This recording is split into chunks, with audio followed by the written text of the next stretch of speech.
Good morning.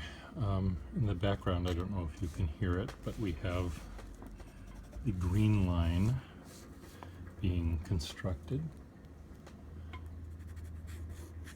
The transit line that's going to be going to points west and north someday in the distant future, I think.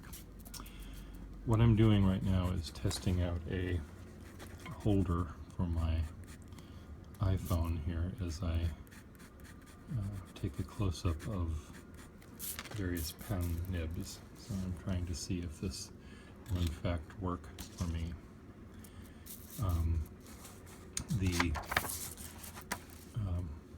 It's difficult to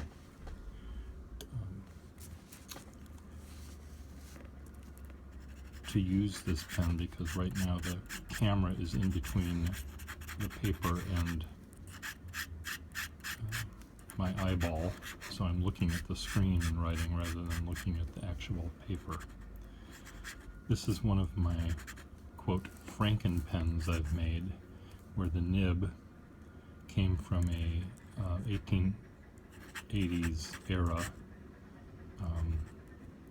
dip pen, and I set it into a fountain pen holder so that the feed can hold enough ink so I don't have to dip every letter, fill it with more ink.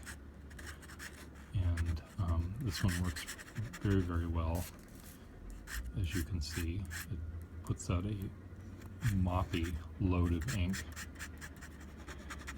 Each one of these nibs is quite different from each other. No two are alike. Some are very springy, some take a little bit of effort to make them open up and submit to my will. A new pen I bought, a new dip pen I bought at the pen show a couple days ago, is interesting because it's very, very thin. The thin is very thin, and I think it wants to remain thin. My iPhone holder here sways with little vibrations here, but I think this pen wants to stay sort of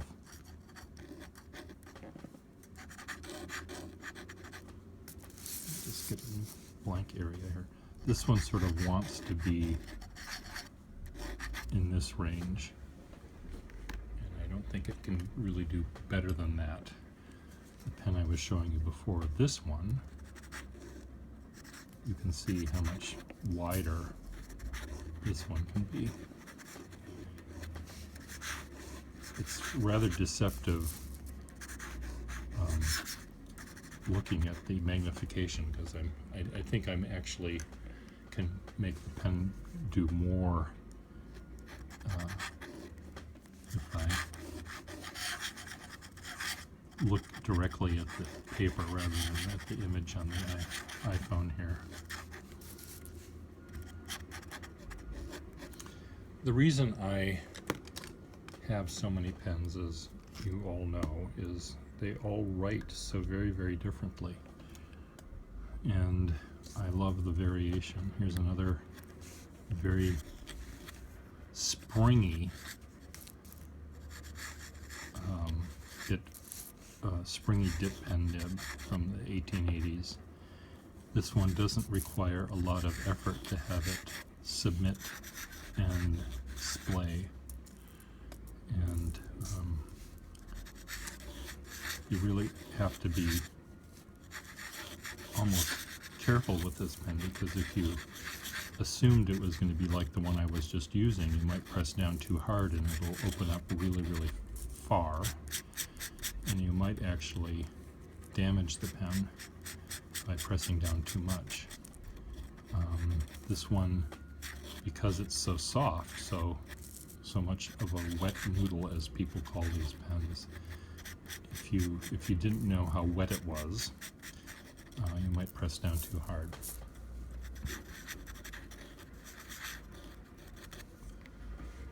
That's pretty sweet.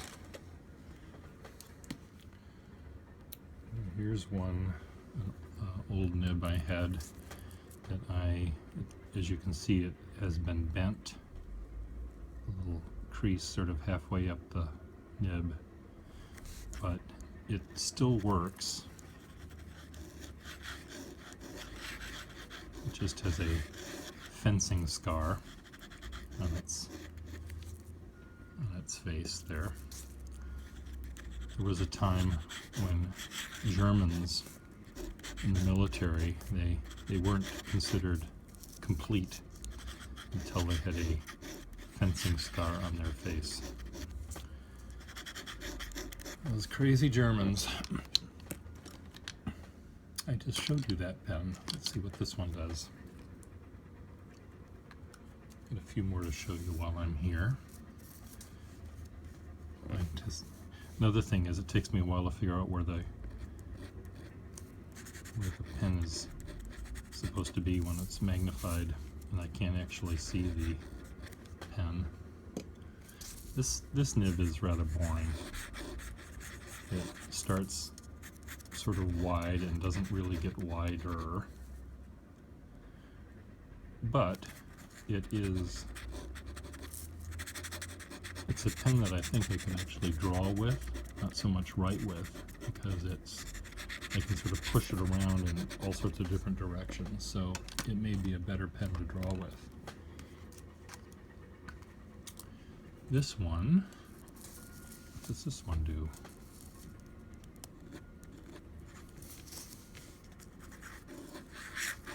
Other than use 20 gallons of ink for the mile.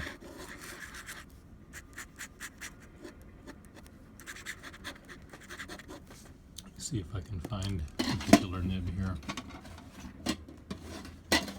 No, it's there.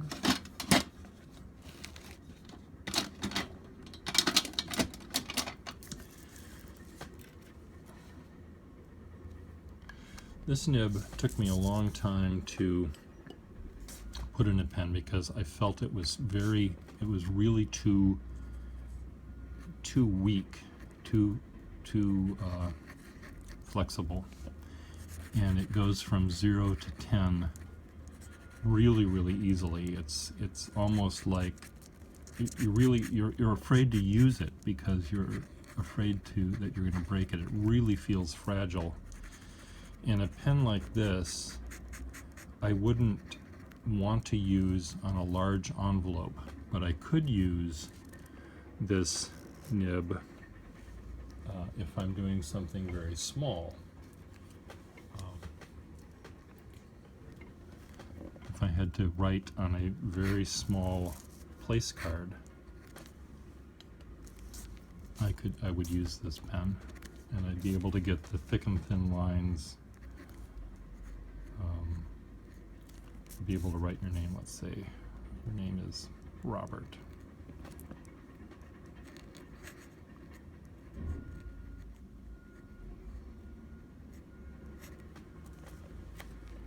It's hard to, when it's not reflecting the light. There you go. There you go, Robert.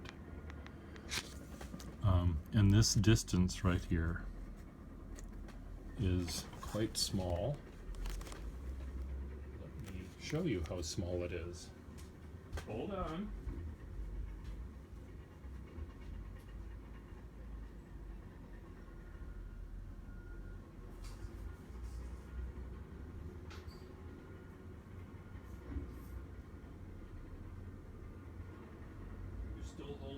Are you still holding on? Hold what, people say? Well, you know. Hold on. Just hold on. So, for scale,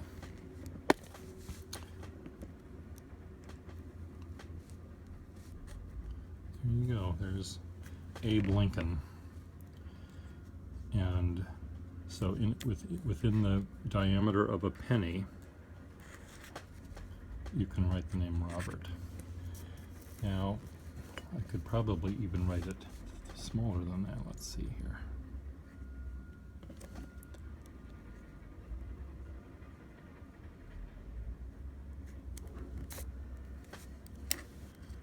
Come on.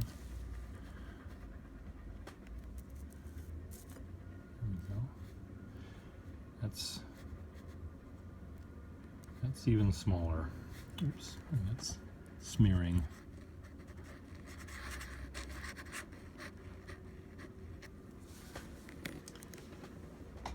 One of the smallest, finest nibs I have is on a Schaefer Triumph nib pen.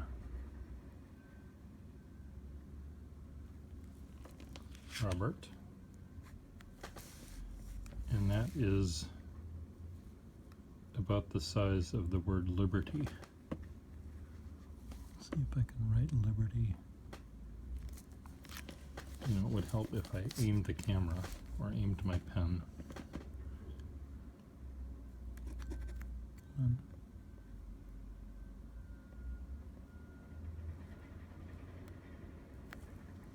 Liberty and justice for all.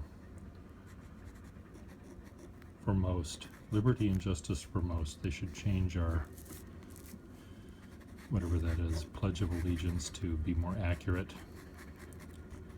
Anyway, as you can see, I could spend all day long. In fact, I do spend all day long playing with pens. Actually, I don't spend all day long playing with pens. I spend all day long using pens, writing invitations and designing maps and monograms and stuff. But I could spend all day long just doing this, just making scribbles. I was at a restaurant, and at this particular restaurant, as you find at many restaurants, they give you these they give you these paper placemats. And of course, anytime there's a piece of paper in front of me, it is fair game to be scribbled on. So I was doing what I do, which is essentially what I'm doing right now. And the waiter came by to take my order, and he looked down and sort of shrieked, "Is that filigree?" And I said, "That's exactly right, filigree. That is the name of what I do. Not calligraphy, but filigree." Okay, where's my ink?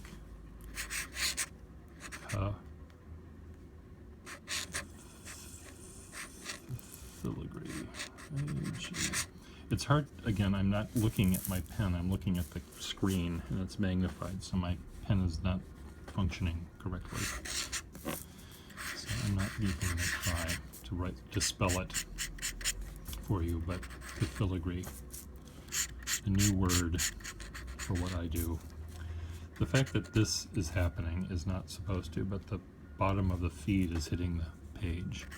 And it's hitting the page because the nib displays so quickly, but it's also because I'm holding the pen not as correctly as I should, because I'm having to drive it underneath the iPhone here.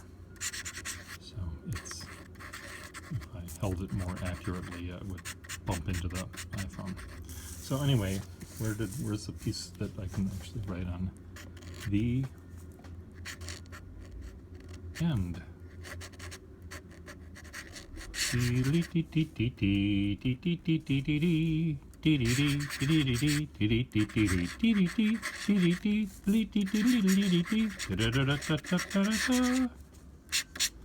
The end.